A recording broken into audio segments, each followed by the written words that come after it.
It was a quiet Friday afternoon at Crestwood High School. The sun had begun its descent, casting long, eerie shadows across the hallways. The final bell had rung, and most students had already gone home, leaving the building eerily silent.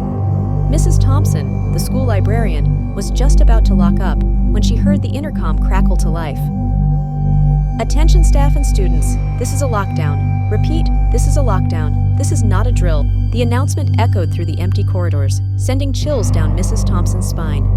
She hurriedly locked the library doors and turned off the lights, peering out into the darkening hallway. She knew she had seen a few students lingering, but the announcement hadn't specified why the lockdown was initiated. As she crouched behind her desk, she heard faint whispers echoing through the walls. They were soft, almost like a breeze carrying a conversation she couldn't quite make out. The whispers seemed to grow louder, closer. Heart pounding, Mrs. Thompson strained to hear, her breath catching when she realized the whispers were repeating the same word: shadow. Suddenly, the door to the library rattled as if someone was trying to open it. Mrs. Thompson stifled a gasp and ducked lower. The rattling stopped, and silence filled the room. Gathering her courage, she slowly peeked over the desk. The door was ajar. Mrs. Thompson's pulse quickened. She knew she had locked the door. Panic surged as the whispers returned, louder this time, surrounding her. Her eyes darted around the dimly lit room, landing on the corner where a shadow seemed darker than the rest. It moved, shifting slowly, taking on a vaguely human shape. In a terrified whisper, she called out, "Who's there?" The shadow paused, and for a moment, everything was still. Then, the shadow seemed to melt into the darkness, leaving behind an oppressive silence. The lockdown was lifted moments later, and the police arrived, reporting a false alarm triggered by a technical glitch. But Mrs. Thompson knew what she had experienced was far from a glitch. She never spoke of the incident, but she always avoided staying late at the school after that day. Elliott High School was known for its prestigious music program, housed in an old building separate from the main campus. One rainy afternoon, during a school lockdown drill, a few students were practicing in the music room, unaware of the drill. The announcement came through the intercom: "Lockdown, this is not a drill." The music teacher, Mr. Harper, instructed the students to remain calm and lock the doors. The group huddled together, listening to the rain tapping against the windows. The room, filled with instruments and sheet music, felt safe yet eerily still. As they waited, the sound of a piano playing softly filled the room. Confused, Mr. Harper looked towards the grand piano in the corner, untouched and covered. The melody was soft, almost melancholic, and unmistakably real. The students exchanged nervous glances. No one was at the piano. Mr. Harper, trying to maintain composure, approached the piano. As he reached out to lift the cover, the music stopped abruptly. The room plunged into silence. He lifted the cover. Nothing. The keys were still. "Who's playing tricks?" Mr. Harper demanded, though his voice wavered. The students shook their heads, eyes wide with fear. Suddenly, a loud bang resonated from the ceiling, followed by footsteps running overhead. The students screamed, huddling closer.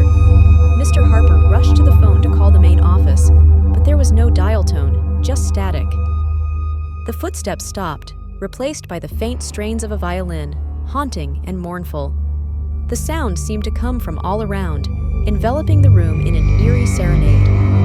Mr. Harper's hands trembled as he checked the windows and doors. Everything was locked, and the room was secure. The music stopped as suddenly as it had started, leaving an eerie silence in its wake. The lockdown ended shortly after, with no explanation for the strange occurrences. Some claimed it was a prank. Others whispered about the ghost of a former student who had died in the music room years ago. Whatever the cause, the students and Mr. Harper were left with a chilling memory they could never explain. Brookside Middle School was a typical suburban school, known for its friendly atmosphere and tight-knit community. But one day, during a routine lockdown drill, something happened that would haunt the students and staff forever. The lockdown was announced during the last period of the day. Students and teachers followed the usual protocol, locking doors and turning off lights. As the building fell silent, a group of students in Mrs. Green's history class heard a faint tapping sound, like fingernails on glass. The sound seemed to come from the windows, growing louder and more insistent. The students whispered nervously, and Mrs. Green tried to calm them, assuring them it was just the wind or an animal. But the tapping continued, rhythmic and deliberate. Curiosity got the better of a few students, who cautiously peeked out from behind the curtains. They gasped and pulled back quickly, eyes wide with fear.